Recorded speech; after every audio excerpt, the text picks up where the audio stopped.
네, 여러분 한 주 동안 수고 많으셨습니다. 저도 수고 많았습니다. 제가 한 주 동안 뭘 했나 생각하니까 설교 준비한 거밖에 생각이 안 나. 설교 준비하고 설교 준비하고 설교하고 어제는 또 장례 예배까지 있어서 장례 설교 준비하고 또 설교하고. 근데 이게 부작용이 뭐냐면 이게 다 뒤죽박죽 섞여가지고 오늘 설교가 내일 설교 같고 내일 설교가 주일 설교 같고 막 뒤죽박죽 섞여 있어요. 그래서 좀 너무 많이 하는 것도 부작용이 있구나 그런 생각이 드는데, 아무튼 여러분들 기도 열심히 하셔서 하나님께서 특별히 저희 빈내리 교회에 큰 은혜를 부어 주신다고 저는 믿습니다. 그래서 내일 안수기도도 제가 힘들지만 하나님께서 뭔가 기적을 일으키실 것이다라는 그런 생각이 들어서 누구든지 기도하기를 원하시는 분들은 나오셔서 같이 하나님께 부르짖어서 기도했으면 좋겠습니다. 일주일 동안 기도하시면서 여러분들 어떻게 기쁨이 좀 충전되셨습니까? 네, 몇 분은 안 되신 것 같은데 오히려 나는 기쁨이 방전됐다. 이런 분들이 계시면 좀 돌봐드려야 됩니다. 이런 분들은. 그래서 혹시 그런 분들 계시면 제가 밥 한 끼 사겠습니다.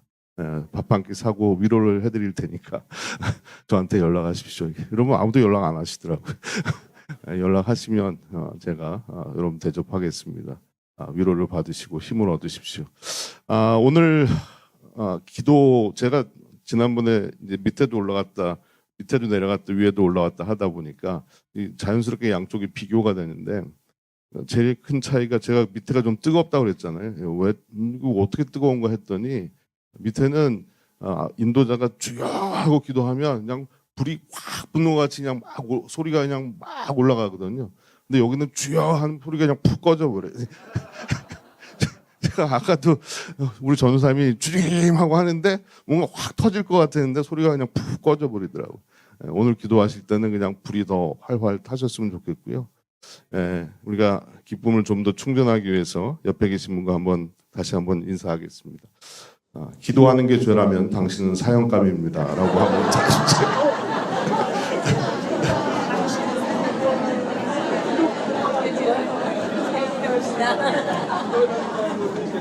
네, 여러분 죄 많이 지신 거예요. 네, 기도 열심히 하셔서 감사하고요. 저는 여러분들 개인적으로 하나님의 축복이 올 한 해 동안 있으리라고 믿고 또 우리를 깨우시는 하나님을 보는 것 같습니다. 그래서 올 한 해 우리 빈내리 교회도 큰 일을 이루실 줄로 믿습니다. 그리고 제가 하나 더 소망하면서 기도하는 것은, 올해는 이렇게 서로 이산가족처럼 흩어져서 기도를 했는데 내년 신년 기도회는 한 곳에 모여서 같이 정말 뜨겁게 기도하는 그런 역사가 일어났으면 좋겠다.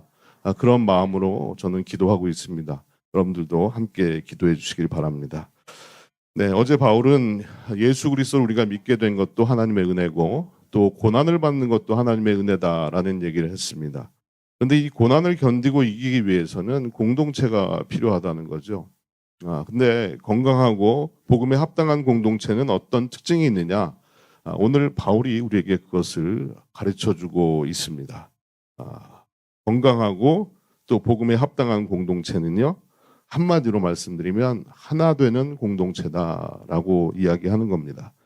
1절과 2절을 보면, 그러므로 그리스도 안에 무슨 권면이나 사랑의 무슨 위로나 성령의 무슨 교제나 긍휼이나 자비가 있거든 마음을 같이하여 같은 사랑을 가지고 뜻을 합하여 한 마음을 품어라고 되어 있습니다. 여기서 1절을 시작하는 그러므로라는 접속사는요, 27절에서 오직 너희는 그리스도의 복음에 합당하게 생활하라 라는 이 말씀을 이어주는 접속사입니다. 다시 말하면 이런 말이에요. 오직 너희는 그리스도의 복음에 합당하게 생활해라. 그러려면 무슨 일을 하든지 한 마음을 품어야 된다라고 지금 얘기를 하는 겁니다. 바울은 이어서 건강한 공동체 안에 있어야 될 것들을 몇 가지 얘기하는데, 첫 번째가 뭐냐면 권면이라는 거예요. 그릇된 길로 가는 사람에게 하나님의 말씀을 통해서 권면하는 것이 공동체 안에는 매우 중요하다. 바른 길로 인도해 주는 것이기 때문에. 그런데 중요한 일이긴 하지만 어려운 일입니다. 왜냐하면 사람들은 남의 말을 잘 들으려고 하지 않습니다. 남이 나에게 뭐라고 하면 다들 기분 나빠합니다. 그렇기 때문에 공동체 안에서 누군가를 권면하는 것은 쉬운 일은 아닙니다. 하지만 중요한 일이기 때문에 우리가 공동체 안에서 말씀을 통한 권면이 있어야 된다라고 얘기하고 있는 겁니다. 두 번째는 사랑의 위로가 필요하다라는 건데, 힘들고 어려워하는 형제나 자매를 보면 그리스도의 사랑으로 위로하고 격려하는 그 모습이 바로 복음으로 건강하게 서가는 공동체의 모습이라는 거죠. 또 세 번째는 성령의 교제입니다. 이것은 성령이 주는 사귐과 나눔을 이야기하는 거거든요. 또 인간적으로 친해진다는 말이 아닙니다. 인간적으로 친해진다는 말이 아니라 하나님의 말씀으로 성령께서 주시는 은혜대로 하나님의 말씀을 나누고 나의 삶을 나누는, 여러분들이 마치 내리 모임에서 하나님의 말씀을 나누는 것처럼 성령의 교제, 성령의 인도하심을 따라서 이루어지는 교제가 공동체 안에 꼭 있어야 된다라는 얘기를 하는 겁니다. 그리고 네 번째는 긍휼이나 자비를 얘기하고 있는데, 불쌍히 여기는 마음, 또 한 사람 한 사람을 품는 마음이 긍휼과 자비입니다. 내가 힘들고 어려울 때 남에게 판단받고 다른 사람들에게 가십거리가 될 것이다 라는 그런 생각들을 많은 사람들이 하고 있지 않습니까? 그래서 본인이 어렵다는 얘기를 잘 안 하려고 그래요. 내가 힘들고 어려운 일, 특별히 내가 하나님 앞에 스트러글 하고 있는 모든 죄, 이런 것들을 밝히면 사람들이 나를 무시할까 봐, 나를 조롱할까 봐 사람들은 매우 그것을 두려워합니다. 하지만 건강한 공동체 안에서는 어떠한 나눔도 이루어질 수 있어야 된다는 거예요. 서로 나누고 기도하고 끌어안을 수 있는 그런 공동체가 진정한 복음에 합당한 공동체다라는 것을 사도 바울이 얘기하고 있는 겁니다. 그런데 여기 더 중요한 것이 한 가지 더 있는데, 바울이 2절에서 마음을 같이하여 같은 사랑을 가지고 뜻을 합하여 한 마음을 품어라고 얘기하죠. 한마디로 정리하면 하나가 돼야 된다라는 얘기를 하는 겁니다. 여기서 중요한 말은 같이라는 말이에요. 혼자 아무리 잘해도 소용없다는 겁니다. 같이 잘해야 된다는 거예요. 조금 못하더라도 같이 해야 된다는 겁니다. 겉모양만 그냥 같이 하는 모습이 보이는 것이 아니라 마음과 사랑과 뜻이 같아야 된다라는 거죠. 하지만 이렇게 하는 것도 정말 어려운 일이에요. 서로 다르기 때문에. 하지만 다르기 때문에 하나됨이 필요한 거예요. 다 똑같으면 이미 하나가 된 거예요. 서로가 다르기 때문에 우리는 하나됨을 이루어 가야 된다라는 겁니다. 다르지만 하나 되는 것이 하나님의 기쁨이고 또 바울의 기쁨이다라고 이야기하고 있습니다. 자, 바울은 빌립보 교회가 하나 되기를 간절히 원하는 마음을 전하면서 먼저 하나됨을 방해하는 것들에 대해서, 뭐가 하나됨을 방해하는가, 그 이야기를 3절에서는 하고 있습니다. 3절 전반부를 보시면 아무 일에든지 다툼이나 허영으로 하지 말고라고 되어 있죠. 바울이 하지 말라고 한 것은 두 가지인데, 하나는 다툼이고 다른 하나는 허영입니다. 다툼과 허영은 각각 어떤 의미를 가지는 말일까요? 먼저 다툼의 의미를 한번 생각을 해보겠습니다. 다툼이란 말은 자기 중심성이 만들어낸 분리를 이야기하는 겁니다. 그렇습니다. 사람은 누구나 자기 중심성을 가지고 있어요. 그것까지는 인정할 수 있습니다. 하지만 그것 때문에 자꾸 분리를 시도하는 것은 해서는 안 되는 일이라는 겁니다. 다시 말하면 교회 안에 다툼이 생길 때 항상 네 편, 내 편을 가르는 일이 일어나더라는 거죠. 편가르기가 일어난다는 겁니다. 나와 생각을 같이 하는 사람들을 자꾸 끌어모으려고 그러고 자꾸 사람들을 내 편으로 만들려고 하는 그런 시도들이 일어난다는 거예요. 이것이 바로 편가르기죠. 제가 미국에 처음 와서 필라델피아에서 공부를 할 때 한 교회에서 전도사 생활을 했습니다. 벌써 30년이 지난 일이에요. 그때 막 저희 둘째가 태어났었는데 얼마 안 돼서 제가 섬기던 교회에 큰 분쟁이 일어났습니다. 담임 목사님을 지지하는 편과 담임 목사님을 반대하는 편으로 쫙 갈라졌어요. 그래서 심각하게 서로 싸웠습니다. 근데 그런 와중에 저희 딸 돌잔치가 있었어요. 돌잔치를 하는데 교인들이 양쪽에서 서로들 자기들이 저희 딸 돌잔치를 해주겠다는 거예요. 그래서 이분들이 왜 전도사 딸 돌잔치에 왜 이렇게 관심이 많으신가라고 저는 생각을 했어요. 되게 이상하더라고요. 그런데 뭐 저는 이러지도 못하고 저러지도 못하고 이제 이러고 있는데 어느 순간 교회 안에 이상한 소문이 들기 시작했습니다. 어떤 소문이 돌았냐면 양쪽에서 서로 제가 자기들 편이라는 거예요. 나는 가만히 있는데 서로 자기들 편이라는 거예요, 제가. 그래가지고 저는 어느 편도 아니었기 때문에 그런 소문이 계속 그 소문이 도는데 제가 계속 그 교회에 있는 것이 적절치 않다라고 생각을 해서 제가 그 교회를 사임하고 나온 기억이 있습니다. 여러분, 교회 안에서 당을 짓고 편을 가르는 것을 제일 조심해야 된다는 겁니다. 여러분, 교회 안에는 예수님 편밖에 없어요. 다른 편은 있을 수가 없습니다. 네. 근데 이게 평온할 때는 하나인 것처럼 보이는데요. 교회에 문제가 생기면 편이 쫙 갈라집니다. 앞으로 혹시 우리에게 어떤 교회 안에 문제가 생길 수도 있습니다. 그때 우리가 기억해야 되는 것은 절대로 편을 가르면 안 된다는 거예요. 우리는 예수님 안에서 하나 되는 시도들을 계속해서 해나가야지 자꾸 네 편, 내 편으로 갈라서는 안 된다는 겁니다. 우리가 조심해야 되는 것은 우리가 속해 있는 내리가 자칫 잘못하면 편을 가르는 도구가 될 수 있다는 사실을 여러분들이 기억하셔야 됩니다. 이게 무슨 말이냐 하면 오랫동안 같이 있던 사람들끼리만 똘똘 뭉쳐서 다른 사람들을 경계하고 받아들이지 않는다는 것, 그것이 바로 편가르기라는 거예요. 우리 내리는 우리끼리만 있기를 원한다. 다른 사람들은 들어올 수 없다라고 보이지 않는 막을 쳐놓는 것, 이것이 바로 편가르기라는 거예요. 혹은 내가 같은 고향 출신들, 또 아니면 같은 학교 출신들, 같은 사역원에서 일하는 사람들, 이 사람들끼리 무리를 짓고 편을 만들어버리면 다른 사람들을 자연스럽게 거부하고 다른 사람에게 무관심해져 버리는 그런 분리가 일어난다는 겁니다. 여러분, 우리는 모일 때마다 이것을 깨야 됩니다. 깨야 돼요. 다툼이 있는 교회는 복음에 합당한 공동체가 아닙니다. 편을 가르는 교회는 복음에 합당한 공동체가 아니라는 거예요. 여러분, 우리 빛내리 교회는 정말로 오직 예수님 편밖에 없는 복음으로 하나 되는 그런 교회가 되기를 간절히 축원드립니다. 그런 교회 안에 기쁨이 있을 수 있는 거예요. 목사인 저도 제 편을 절대로 만들지 않겠습니다. 네 편, 내 편이 있을 수가 없어요. 우리는 예수 안에서 오직 하나가 되어야 된다는 겁니다. 여러분, 새해에는 빛내리 교회 안에는 예수님 편만 있는 겁니다. 제가 지난번에 임직자들 훈련을 할 때 이런 말씀을 드렸어요. 리더의 역할은 성도들을 하나 되게 하는 것이다.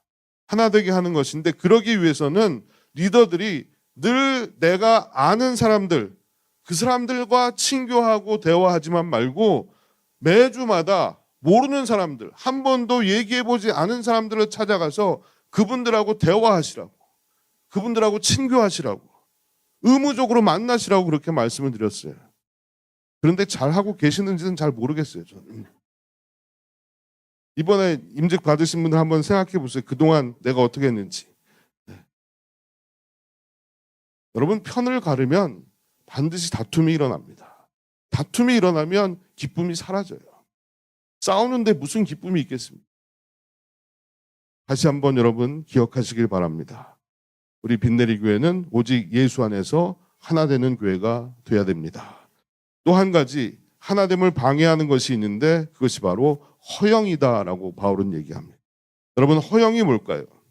말 그대로 헛된 영광인 거예요.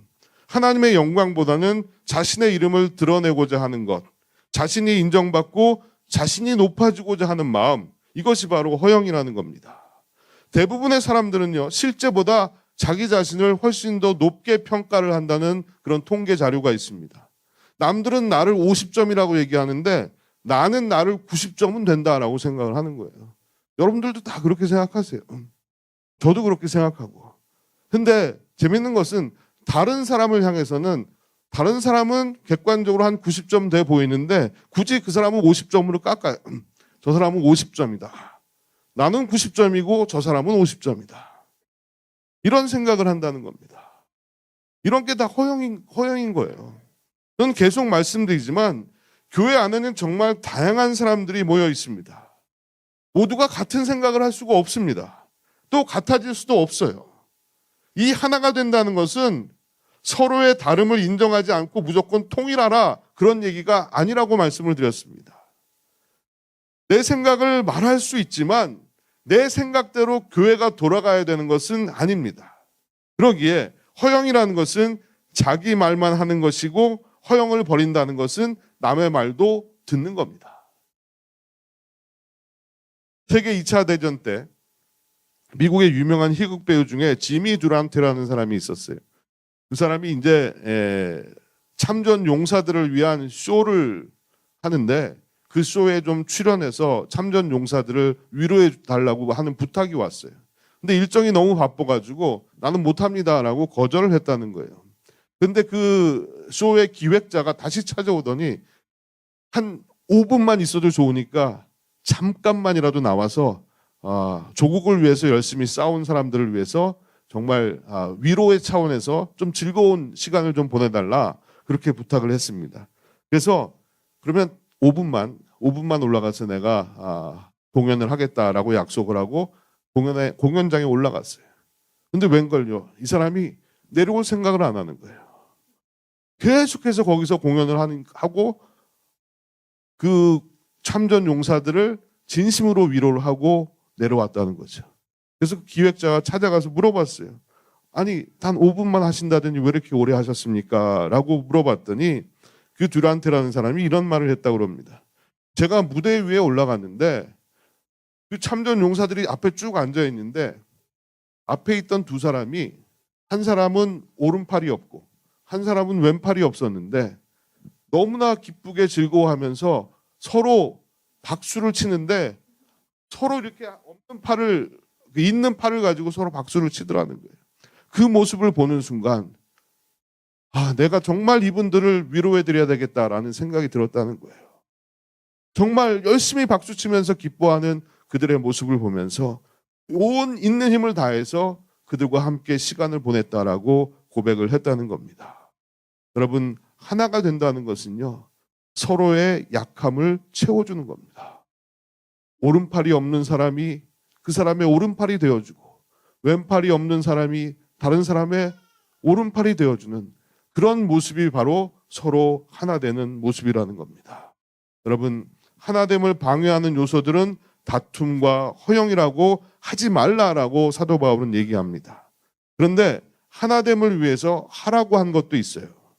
뭐라고 그랬냐면 겸손한 마음을 가져라 얘기합니다. 3절 후반부에서 4절을 보면요, 오직 겸손한 마음으로 각각 자기보다 남을 낮게 여기고 각각 자기 일을 돌아볼 뿐더러 각각 다른 사람의 일을 돌아보아 나의 기쁨을 충만하게 하라.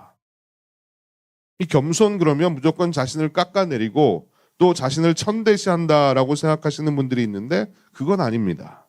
겸손은 하나님 앞에서 자신의 부족함과 연약함을 인정하는 거예요. 그게 바로 겸손이라는 겁니다. 여러분, 믿음의 삶은 자신의 약함과 부족함을 숨기는 게 아닙니다. 감추고 안 그런 척하는 게 아닙니다. 그게 믿음이 좋은 게 아니에요. 그건 믿음이 없는 거예요. 진정 믿음이 있는 사람은 나는 약한 존재입니다. 하나님 앞에 죄인입니다. 하나님 부끄럽습니다. 연약합니다라고 고백하면서 나아가는 거예요. 그게 바로 믿음이 있는 것이고 바로 그게 겸손한 것이다. 바울이 뭐라고 그랬습니까? 내가 부족불 자랑하거니와 나의 약함과 나의 실패와 나의 고난과 나의 상처들을 자랑한다라고 얘기했습니다. 왜냐하면 내가 약할수록, 내가 부족할수록 나를 통해서 역사하시는 예수 그리스도를 만나기 때문이라는 거예요. 여러분, 하나님 앞에서 늘 나의 허물과 연약함을 고백할 수 있으시길 바랍니다. 이게 하나님 앞에 내가 겸손한 자가 되는 겁니다. 더 나아가서 겸손은요, 다른 사람의 일을 돌아보는 겁니다. 공동체를 든든히 세워가기 위해서는 아래로 내려가서 겸손히 섬기는 그런 모습이 필요하다는 거죠. 언젠가 이재철 목사님이 이런 말씀을 하시는 것을 들었어요. 예수님께서 요한복음 15장에서 나는 포도나무여 너희는 가지다라는 말씀을 하셨잖아요. 근데 교회는 포도나무이신 예수 그리스도께 가지로 붙어있는 사람들의 모임이라는 거죠. 예수님이 포도나무고 우리는 가지인데 교회는 포도나무이신 예수님께 가지로 붙어 있는 사람들의 모임이다. 여러분 한번 나무를 생각해 보십시오. 나무가 심겨지고 첫 번째 가지가 나옵니다. 그러면 두 번째, 세 번째, 네 번째 가지는 그 위로 계속해서 뻗어나가게 되어 있어요. 그러다 보면 처음 나온 가지는 제일 밑에 있게 돼요. 그거를 우리는 밑가지라고 부릅니다. 제일 마지막에 나온 가지가 가장 연약한 가지가 제일 윗자리로 올라가는 거예요. 근데 만약에 반대로 처음 나온 가지가 제일 강하고 굵은 가지가 제일 위에 있고 연약한 가지가 밑에 있다라고 생각해 보면 그 나무는 버티지 못하고 쓰러지고 만다는 겁니다. 교회도 마찬가지입니다. 처음 교회를 세울 때 함께했던 창립 멤버들, 그리고 오래된 성도들, 직분을 가지신 분들, 이분들이 밑으로 내려가셔야 되는 거예요.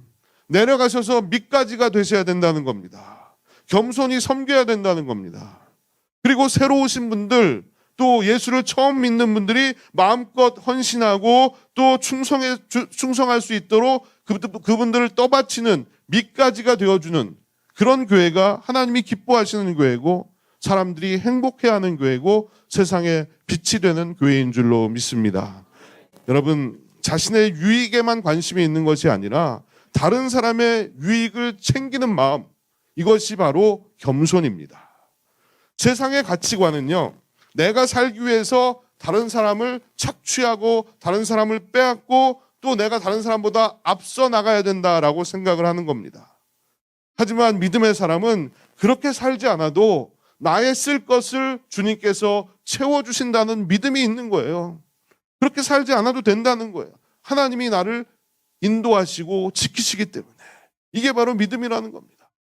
여러분, 능력이 나에게서 나는 것이 아니라 주님께 있는 줄로 믿습니다. 우리가 살아온 인생을 한번 여러분 돌아보시길 바랍니다. 모든 것이 주님 때문에 나에게 주어진 것들이에요. 내가 머리가 좋아서 열심히 공부해서 좋은 학교를 나온 줄 알았는데 그게 아니었던 겁니다. 내가 열심히 살고 노력해서 사업에 성공한 줄 알았는데 그게 아니었던 거예요. 나보다 뛰어나고 잘난 사람도 실패하고 넘어집니다. 내가 건강관리를 잘하고 몸이 튼튼해서 오래 사는 줄 알았는데 그게 아니었던 거예요. 부모님이 나에게 건강한 유전자를 물려주신 거예요. 그리고 하나님이 나를 지켜주셔서 지금까지 살고 있는 겁니다. 여러분, 이 사실을 놓치시면 안 돼요. 오늘도 많은 사람들이 세상을 떠났습니다. 우리는 날마다 순간마다요, 주님이 나에게 허락하신 시간들을 그냥 누리면서 살아갈 뿐입니다. 내가 잘나서 이 자리에 있는 것이 아니라는 겁니다. 여러분, 기쁘십니까? 바울은 우리에게 기쁨이 충만케 되는 법을 가르쳐 줬습니다. 오늘의 키워드는 한마음이에요. 한마음. 마음을 같이하여 같은 사랑을 가지고 뜻을 합하여서 한마음을 품어야 한다는 겁니다. 그래야 기쁨이 충만해질 수 있다는 겁니다. 다툼이나 허영이 아닌 겸손한 마음으로 다른 사람의 일을 돌아보는 것, 그래야 우리에게 기쁨이 충만하게 된다는 겁니다. 여러분, 다시 한번 오늘의 키워드 한마음을 기억하십시오. 우리가 한마음으로 하나 되어서 기도할 때 하나님께서 우리의 기도를 들으시고 응답해 주실 줄로 믿습니다. 그리고 여러분들의 마음에도 세상이 줄 수 없는 기쁨이 넘치게 될 줄로 믿습니다. 함께 찬양하고 같이 기도하겠습니다. 내가 매일 기쁘게 순례의 길 행함은 우리 힘차게